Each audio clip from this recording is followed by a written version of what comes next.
শেখ হাসিনা এখন কোথায় আছেন, ভারতে নাকি অন্য কোথাও? এই নিয়ে চলছে নানা আলোচনা।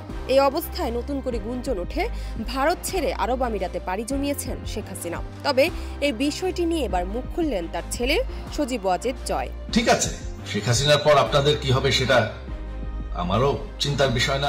৭ অক্টোবর রাতে গণমাধ্যমের সঙ্গে আলাপকালে সজীব ওয়াজেদ জয় জানালেন শেখ হাসিনা ভারতেই আছেন। এর আগে সজীব ওয়াজেদ জয় বলেন, সাবেক প্রধানমন্ত্রী শেখ হাসিনার ভারত ছাড়তে কোনো চাপ নেই।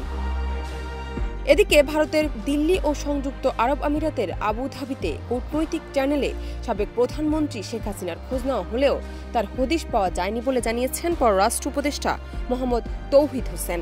ওনার অবস্থান সম্বন্ধে নিশ্চিত আমরা হতে পারিনি, আমরা দিল্লিতেও খোঁজ করেছি। তিনি বলেন, ওনার অবস্থান সম্পর্কে আমরা নিশ্চিত হতে পারিনি। আমরা দিল্লিতেও খোঁজ করেছি, আমিরাতেও খোঁজ করেছি, অফিসিয়ালি কেউ কনফার্মেশন দিতে পারেনি। তবে এখন শেখ হাসিনার সঙ্গে থাকা কূটনৈতিক পাসপোর্ট বাতিল করে দিয়েছে অন্তর্বর্তী সরকার। এই ধরনের পাসপোর্টধারীরা ভিসা ছাড়া ভারতে ৪৫ দিন বৈধভাবে থাকতে পারেন। কিন্তু শেখ হাসিনা প্রায় ২ মাস ধরে ভারতে অবস্থান করছেন। কূটনৈতিক পাসপোর্টে তার বৈধভাবে অবস্থানের মেয়াদও শেষ হয়ে গেছে। এখন তারা দেশটিতে কিভাবে অবস্থান করছেন তা পরিষ্কার করেনি ভারত। জান্নাত নিপু, দেশ রূপান্তর।